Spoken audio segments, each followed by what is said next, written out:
এরপরে হাদিসটা শুনেন। আন আবি হুরায়রা রাদিয়াল্লাহু তাআলা আনহু قال قال رسول الله صلى الله عليه وسلم হাদিসটা বড় চমৎকার। আব্দুল্লাহ ইবনে ওমর রাদিয়াল্লাহু তাআলা আনহু قال قال رسول الله صلى الله عليه وسلم আমার নবী আপনার নবী বলেছেন ইন্নাল জান্নাতা লুযাখরাফু লিরমাদান মিন রাসিল হাউলি ইলা হাউলিন কাবিল। আমার নবী আপনার নবী বলেন 12টা মাসের মধ্যে 11টা মাস আমার আল্লাহ জান্নাতটাকে দৌত করে সাজাইতে থাকেন। সুবহানাল্লাহ। ইজা কানা আউয়ালু ইয়াউমিন মিন রমাদান, যখন রমজান মাসের প্রথম রাত্র আসে আমার আল্লাহ রাব্বুল আলামিন হাব্বাত রিহুম মিন তাহতিল আরশ, আরশের নিচ থেকে একটা বাতাস বের হয়। বাতাসটা ইসা ফানা সরাত মিন ওয়ারাকাল জান্নাতি, জান্নাতের মধ্যে গাছ আছে, গাছের পাতার মধ্যে লাগে। আরশের নিচের হাওয়াটা বের হইয়া জান্নাতের গাছের পাতার মধ্যে লাগে, আর জান্নাতের পাতায় পাতায় বাড়ি লেগে বাজনার আওয়াজ হয়। আর যখন বাজনার আওয়াজ হয় জান্নাতের ভিতরে হুর আছে, হুর হয় আলা হুরিল ঈন, জান্নাতের ভিতর থেকে হুরগুলো বের হয়ে বারান্দার মধ্যে ওন্না ছড়ায় আয়সা দাঁড়ায়, বেলকনির মধ্যে আসে। আর হুরের গায়ের মধ্যে 70 রঙের জামা আছে, 70 রঙের জামা। একটা জামা আর একটা জামা বেদ কইরা, 70 রঙের জামা বেদ কইরা তাদের সৌন্দর্য দেখা যায়। এত সুন্দর, এত সুন্দর। ওই হুরের থুতু যদি দুনিয়ার মধ্যে ছেড়ে দিত, মানুষ ওই থুতুর পিছনে দৌড়তো। নোকটা যদি কাইটা ছেড়ে দিত, মানুষ নোকের পিছনে ছুটতো। এমন হুরগুলা বের হইয়া জান্নাতের পাতার আওয়াজ আর বাজনার আওয়াজে জান্নাতের বারান্দায় বাতাস লাগাইবার জন্য আসে। আয়েশা দেখতেছে রমজানের প্রথম রাত্র উপলক্ষে আমার আল্লাহ বিশেষ আয়োজন করেছেন।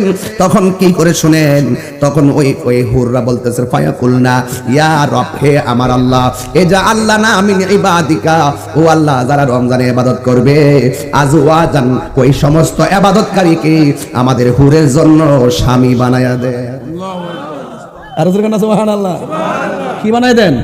স্বামী বানায় দেন, স্বামী। হুররা ডাক দিয়া কই, রাবিয়া বসরির প্রশ্ন করছেন, কইতাম নি কথাটা? রাত্রে ওয়াজ কি দিনে চলবো? দিনে তো অনেক রাস্তাঘাট পুরো খোলামেলা, বুঝি না কেমনে ওয়াজ করতেছি আজকে। কি কষ্ট হইতেছে আপনারা? লাইন ঠিক আছে নাকি? একটা হাদিসের উপরে আছি আর কি। আল্লাহ কবুল করুক, আমিন কোন। রাইতের ওয়াজটা দিনে করি। রাবিয়া বসরির প্রশ্ন করছিল, রাবিয়া তুমি কি জান্নাত চাও না জাহান্নাম? রাবিয়া বসরি বলছে আমি জাহান্নামের আগুনের ডরাই না, জান্নাতের আশাও করি। আমি জান্নাতের মালিকের পাগল। জান্নাতের মালিক যদি আমার হয়ে যায়, রব যদি আমার হয়ে যায়, জাহান্নামকে আমি ডরাবো কেন? জাহান্নামই তো আমার ডরাইবো। আর জান্নাত আমি সামুকির লেগে, জান্নাতে নেবার লেগে পাগল হয়ে যাবো গা। তার বাস্তব প্রমাণ কি কহুনেন? জান্নাতের হুররা কি কয়, আল্লাহ একটা বছর ধরে জান্নাতটা সাজাইছো রোজাদারের জন্য, 11টা মাস সাজাইছো। তো আমি তোমার কাছে একটা কথা কয়, কি রাব্বি জাআলনা মিন ইবাদিকা আজওয়াজান, আল্লাহ এই রমজান মাসে যারা রোজা থাকবে, ইবাদত করবে, ওই লোকগুলোকে আমরা হুরের জন্য স্বামী হিসেবে নির্বাচন করো। কয় কিসের জন্য? তাকাররুবিহিম আয়ুনানা, যেন যেন তাদের দ্বারা আমাদের চোখ শীতল হয়। রোজাদারের দেখলেই যেন আমাদের চোখটা ঠান্ডা হয়, কলজাটা ঠান্ডা হয়। এরপরে বলতেছেন শুধু তাই না, বলছে ওয়া নুকিরু আয়ুনাহুম, এবং আমরা যেন তাদের চোখ দিয়া শীতল অনুভব করি। অর্থাৎ এরা যেন আমরা দিকটা কলিজা ঠান্ডা করতে পারে, আমরা যেন এদেরকে দিকটা কলিজা ঠান্ডা করতে পারি। চিৎকার মারি কিছু ভালো বলতেন না? আল্লাহকে আপনার ঠকাইছে? আল্লাহকে আপনাকে কম দিছে? আল্লাহকে আপনাকে জুলুম করছে? লা ইকাল্লিবুল্লাহু নাফসান ইল্লা বুসাহা। আল্লাহ কারো সাধ্যের বাইরে কিছু চাপাইয়া দেন না। আপনি যা অর্জন করবেন তাই পাবেন। এই রোজাদারের জন্য আল্লাহ পাকের হাবিব অনেক নিয়ামতের কথা বলেছেন। শুধু তাই নয়, দেখেন 11টা মাসের যে ইবাদতের ওজন হবে মিজানের পাল্লায়, আর রমজান মাসের ওজনটা হবে, আল্লাহ বলছেন আস-সাওমু লি ওয়া আনা আজিজু বিহি, রমজানের রোজা হলো আমি আল্লাহর জন্য, আমি আল্লাহ নিজের হাতে রমজানের পুরস্কারটা দিব। আল্লাহর জমিনটা মসজিদ বানাই দিয়েছে আল্লাহ আমরা লাগে। সুবহানাল্লাহ বলেন না? বলছে তোমরা ঘরকে কবর বানায়ো না, মাঝে মাঝে ঘরেও নামাজ পড়ো। সুন্নতটা ঘরে পড়ে যাবেন, মসজিদে যাওয়ার সময় সুন্নত ঘরে পড়ে যাবেন, ঘরেরও কবর বানায় না। গুরুস্থানে নামাজ পড়েন জানা, কবরে নামাজ পড়া যায়, মনে থাকবে ইনশাআল্লাহ। আল্লাহ রাসূল বলেন ঘরকে কবর বানায়, এজন্য মাঝে মাঝে ঘরে আল্লাহর হাবিব সুন্নতটা ঘরে পড়তেন, পরে যেতেন মসজিদে। আমরাও মাঝে মাঝে সুন্নতটা ঘরে পড়ি। মারহাবা জোরে বলেন। আপনাদের কি কষ্ট হচ্ছে? এই ওয়াজের লাইনে কি ঠিক আছে?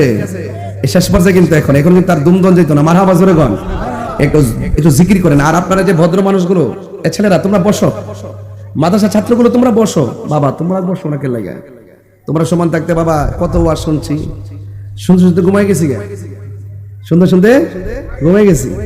এই জন্য আমি কখনো মাহফিল মিস করি না, কারণ আমি শ্রোতা থেকে বক্তা হয়েছি। শ্রোতা থেকে তখন বুঝতে পারছি যে বক্তা মিস করলে কত কষ্ট হইতো, এই জন্য আমি আর মিস করি না, বুঝতে পারছেন? এই জন্য মাদ্রাসার ছেলেরা তোমরা বসে ওয়াজ শুনবা, আগামীর জন্য তোমার এই ভবিষ্যৎ। মারহাবা জোরে বলেন। লা ইলাহা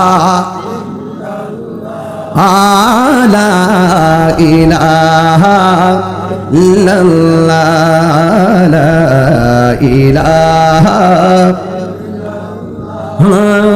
লা ইলাহা হাসবি রাব্বি জাল্লাল্লাহ মা ফি কলবি গায়রুল্লাহ নূর মুহাম্মদ সাল্লাল্লাহু লা ইলাহা ইল্লাল্লাহ, লা ইলাহা লা ইলাহা। মারহাবা জোরে গান। তো এই রোজা রাখা দরকার আছে না নাই? আল্লাহর হাবিব বলছেন 5 নম্বর স্তম্ভ হলো ওয়াসাউমি রমাদান। এই রমজানের রোজাটা এটার ভিতরে আছে না নাই? রাসূল বলছেন রোজাদারের জন্য দুইটা আনন্দ। কয়টা? দুইটা আনন্দ। একটা হলো ইফতারের সময়, আর একটা হলো ইনদা লিকায়ে রাব্বিহি, আর একটা হলো আল্লাহর সঙ্গে হাসরের মাঠে দিদারের সময়। সুবহানাল্লাহ। এবং আল্লাহর হাবিব বলছেন রোজাদারের মুখের দুর্গন্ধ আল্লাহর কাছে মেশকে আম্বর চাইতে আরো সুগন্ধ। আল্লাহর হাবিব আরো বলেছেন রোজা হলো ঢাল স্বরূপ। ডাল যেমন করে তলোয়ারের আঘাতকে ফিরিয়ে দেয়, রমজানের রোজাগুলো ডাল হয়ে গুনাহগুলোকে ফিরিয়ে দেয়। সুবহানাল্লাহ। এই জন্য সর্বসাকল্যে আল্লাহ বলছেন ইয়া আইয়ুহাল্লাযীনা আমানু কুতিবা আলাইকুমুস সিয়াম কামা কুতিবা আলাল্লাযীনা মিন ক্বাবলিকুম লাআল্লাকুম তাত্তাকুন।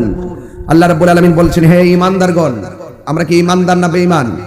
আল্লাহ বলছেন হে ঈমানদারগণ, তোমাদের উপরে রোজাকে ফরজ করা হয়েছে যেমনি ভাবে তোমাদের পূর্ববর্তীগণের উপরে রোজা ফরজ করা হয়েছিল। এই জন্য রোজা তোমাদেরকে মুত্তাকি বানাবে। আর যারা মুত্তাকি হবে, আল্লাহকে যারা ভয় করবে, আল্লাহ বলছেন ওয়ালিমান খাফা মাকামা রাব্বিহি জান্নাতান। আমি আল্লাহকে যারা ভয় করবে, আমি আল্লাহ তাদেরকে 2টা জান্নাত দিয়ে দিব। আল্লাহ 2টা জান্নাত দিলে কি জান্নাত কমে যাবে? জান্নাত কি আমাদের বাড়িঘরের মতো ছোট? সবার পরে যে জান্নাতে যাবে, সবার ছোট যে জান্নাতটা, এই জান্নাতটা দুনিয়ার কয়েকটা সমান। যদি কোন সুবহানাল্লাহ। আপনি কত খাইবেন আর কত ঘুরবেন। একদম একটা গাছ দিবে সর্বনিম্ন, সবার পরে যে বেহেশতে যাবে একটা গাছ দিবে, ওই গাছের নিচে যদি ঘোড়া নিয়া 100 বছর দৌড়াদৌড়ি করে তারপরে গাছের ছায়া শেষ হবে না। তাহলে গাছটা কি ছোট না বড়? তা আপনি টেনশন করতে হবে না, আল্লাহর কাছে নিয়ে আমাদের কোনো অভাব। আল্লাহর হাবিব সাল্লাল্লাহু আলাইহি সাল্লাম বলেছেন যে এই ব্যক্তি রমাদানুল মুবারকের ঈদের দিন মানুষকে কাপড় কিনে দেয়, আল্লাহ পাক তার জন্য জান্নাতে জামার ব্যবস্থা করে দিবেন। আল্লাহ রাসূল বলেছেন তোমরা ঈদগার মাঠে এক রাস্তায় গিয়ে আরেক রাস্তায় আসবা, কারণ রাস্তা দিয়ে যাওয়ার সময় রাস্তার মোড়ে মোড়ে ফেরেশতারা হাত গুটিয়ে বসে থাকে তোমার গুনাহগুলোকে হাতে নেওয়ার জন্য। বুঝতে পেরেছেন? এবং এই রমাদানুল মুবারকের শেষ 10 দিন ইতিকাফ অবশ্যই করবেন। মরার আগে একটু মইরা দেখেন না কেমন লাগে। মরার আগে একটু মইরা দেখেন না, আমার মরণের কতদিন বাকি আমি জানিলাম না গো আল্লাহ, মরণের কতদিন বাকি আমার মরণের আমি জানিলাম না গো আল্লাহ, মরণের কতদিন বাকি। কোন দিন আমাদের মরণ হবে জানি না, তবে একটা কথা, চাইতে কম চাই লাভ আছে? আল্লাহর বলবো আল্লাহ যেদিন তুমি মরণ দিবা রমজান মাসে মরণ দিবা। আপনি ভাবতেছেন যে হায়াত নির্ধারিত, ঠিক আছে, আল্লাহ আবার এই নির্ধারিত টাইমটা লড়াইবার অধিকার আছে না নাই? নেক কাজের দ্বারা হায়াত বাড়ে, বদ কাজের দ্বারা হায়াত। এই জন্য নেক কাজ করবেন। আপনি যদি মনে করেন যে আল্লাহ মরণটা লিখে রাখছেন 1 তারিখে, ওকে, এটা না বিশ্বাস করি, যদি এটাও বলি যে আল্লাহ আমাদের হায়াতটা রমজান পর্যন্ত বাড়াইয়া দাও, আল্লাহ রাব্বুল আলামিন তার রহমতের চাদরের কারণে বাড়াইতে পারে কি পারে না? আল্লাহ বলতেছেন মান্দা তুই মনে করে যে হবে না, অথচ আমি আল্লাহ দেওয়ার মালিক। সুবহানাল্লাহ। তাই জন্য রমজান মাসে চাইবেন, যেদিন মৃত্যু কামনা করবেন রমজান মাসে মৃত্যু কামনা করবেন। 8টা জান্নাতের মধ্যে যখন জান্নাতটা চাইবেন, জান্নাতুল ফেরদাউসটা চাইবেন, বড়টা চাইবেন। মারহাবা জোরে গান। এই জন্য আমার যুবক ভাইরা, আল্লাহর হাবিব সাল্লাল্লাহু আলাইহি ওয়াসাল্লাম বলেছেন, আন আবি হুরায়রা রাদিয়াল্লাহু তাআলা আনহু قال قال رسول الله صلى الله عليه وسلم اذا كان اول ليله من شهر رمضان, যখন রমজানের প্রথম রাত আসে, সুফিদাতিশ শায়াতিন, শয়তানদেরকে বেঁধে ফেলা হয়, ওয়া মারদাতুল জিন, এবং মুরদুদ জিনদেরকে আবদ্ধ করা হয়, ওয়া গুল্লিকাত আবওয়াবান নার, এবং জান্নাতের দরজাগুলোকে বন্ধ করে দেওয়া হয়, ফালাম ইউফতাহ, একটা দরজাও খোলা হয় না, হ্যাঁ, ওয়া ফুতিহাত আবওয়াবুল জান্নাহ, জান্নাতের দরজাগুলো খুলে দেওয়া হয়, ফালাম ইউগলাক মিনহা, একটা দরজাও বন্ধ করা হয় না। চিৎকার মেরে বলেন না সুবহানাল্লাহ। ওয়া ইউনাদি মুনাদি, আহ্বানকারী আহ্বান করতে থাকে, ইয়া বাগিয়াল খায়র, হে কল্যাণ কামীরা, তোমরা আকবিল, সামনে অগ্রসর হও। এবার বলতে থাকে, ইয়া বাগিয়া শার, হে মন্দ অন্বেষণকারীরা, আকসির, থেমে যাও, তোমরা থেমে যাওয়ার সামনে যেও না। ওয়ালিল্লাহি উতাকাউ মিনান নার ওয়া যালিকা কুল্লু লাইলাতিন, আল্লাহ রাব্বুল আলামিন হাবিব বলতেছেন, এই রমাদানুল মুবারকে জাহান্নামীদেরকে মুক্ত করে দেওয়া হয়। চিৎকার মেরে কন্যা সুবহানাল্লাহ। তা আল্লাহ পাক বন্ধ করতে পারে, আবার খুলতেও পারে। এই জন্য এই রমজান মাস সর্বদিক দিয়ে নিয়ামতের মাস। অনেক মানুষ আছেন রমজান মাসে কোরআন তেলাওয়াত করেন না, হাঁটতে হাঁটতে সূরা ইখলাস হইলো 3 বার পড়েন। যে ব্যক্তি সূরা ইখলাস 3 বার পড়ে, যে ব্যক্তি কোরআন আপনারা পারেন না, ধরেন না যে আপনি পারেন না, কিন্তু সূরা ইখলাসটা তো পারেন, কুল হুয়াল্লাহটা তো পারেন, এটা যদি আপনি 3 বার পড়েন, আল্লাহ রাব্বুল আলামিন আপনার আমলনামায় 1 খতম কোরআনের সওয়াব দিয়ে দিবে। আর বড় করবেন আল্লাহু আকবার। এজন্য কুল হুয়াল্লাহু আহাদ আল্লাহুস সামাদ লাম ইয়ালিদ ওয়া লাম ইউলাদ ওয়া লাম ইয়াকুল লাহু কুফুয়ান আহাদ। আল্লাহ বলছেন, হে বন্ধু, আপনি বলে দিন, আমি আল্লাহ এক, আমি অবকাপেক্ষী, আমাকে কেউ জন্ম দেয়নি, আমিও কাউকে জন্ম দেয়নি। চিৎকার মেরে কন্যা আল্লাহু আকবার। তো এই জন্য ওই রমজান মুবারকে বেশি বেশি কোরআন তেলাওয়াত করবেন। আল্লাহর হাবিব বলেন, রমজান মাসে যারা কোরআন তেলাওয়াত করবে, হাসরের ময়দান যেদিন কায়েম হয়ে যাবে, ওই কঠিন মুসিবতের সময় কোরআনটা জাহান্নামের দরজায় দাঁড়িয়ে যাবে। কোরআনুল কারীমটা ডাক দিয়ে বলবে, আল্লাহ, জবানটা খুলে বলুন, আল্লাহ, ও আল্লাহ, তুমি তাকে জাহান্নামের মধ্যে দিয়ে দিচ্ছ, অথচ তোমার বান্দাটা আমি কোরআনকে রমজান মাসে না ঘুমাইয়া তেলাওয়াত করেছে। ও আল্লাহ, আমি কোরআন তেলাওয়াতকারীর জন্য সুপারিশ করি। ও আল্লাহ, মেহেরবানি করে তেলাওয়াতকারীকে তুমি জান্নাত দিয়ে দাও।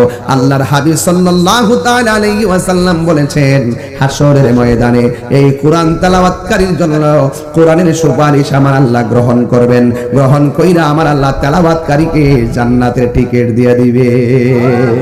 আল্লাহু আকবার। তাহলে এই কোরআন আমরা চাই কি চাই না? আরো বড় করে চাই কি না? কোরআন তেলাওয়াত করে মা চাচিদেরকে বলবো, আমার মাদেরকে বলবো, আম্মা, ও মা, বেশি বেশি করে কোরআন তেলাওয়াত করবেন। আপনারা ঘরে ইতিকাফ করবেন, পুরুষ মসজিদে ইতিকাফ করবে, মহিলারা ঘরে নামাজ পড়বে, পুরুষ মসজিদে নামাজ পড়বে। এই পৃথিবীর মধ্যে সবচাইতে নিকৃষ্ট জায়গা হলো বাজার, আর সবচাইতে উত্তম জায়গা হলো আল্লাহর ঘর, মসজিদ। চিৎকার মেরে বলেন সুবহানাল্লাহ। ওই মসজিদে নামাজ আমরা চাই কি চাই না? আজান হয়েছে, আমরা মাঠেও নামাজ পড়বো ইনশাআল্লাহ। আসুন আজানের আগে একটু মহব্বতে জিকির করি, রাজি আছেননি? জিকির করলে শান্তি লাগেনি বাজান? গজলের পর পর ইনশাআল্লাহ আমরা জিকিরটা পড়বো। দেখা দাও রাসূলুল্লাহ, তুমি কাঁদে আশিক তোমার, আছো শুয়ে মদিনায় তুমি, ডেকে নাও রওজা তোমার। রাসূলুল্লাহ, কি উপায় হবে আমার? রাসূলুল্লাহ, কি উপায় হবে আমার?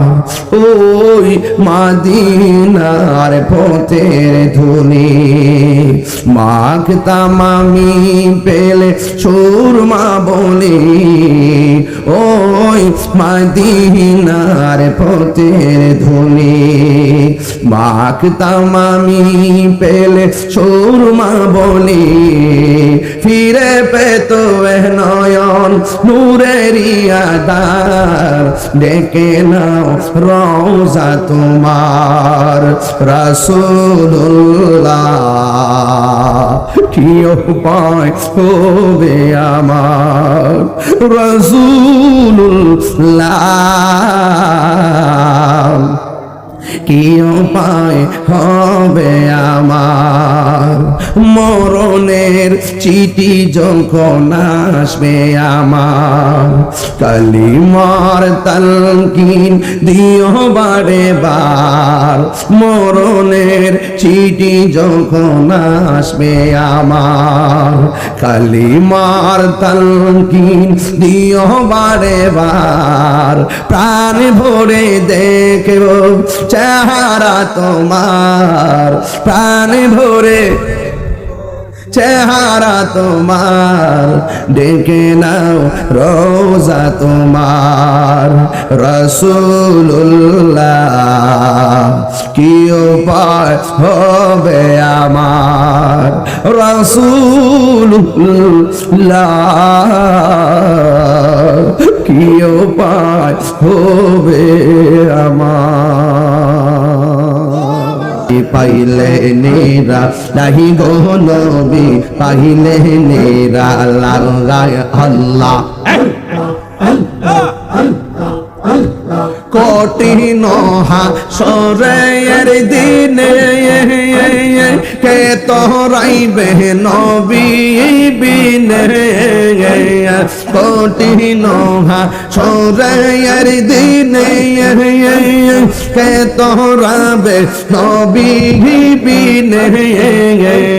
দয়া করে তাই কো নবী হাসরের বেলা, পাইলে নেরা নাহি গো নবী, পাইলে নেরা লাগায়, পাইলে নেরা নাহি গো নবী, পাইলে নেরা লাগায়। আল্লাহ আল্লাহ আল্লাহ আল্লাহ আল্লাহ আল্লাহ আল্লাহ আল্লাহ আল্লাহ আল্লাহ আল্লাহ আল্লাহ।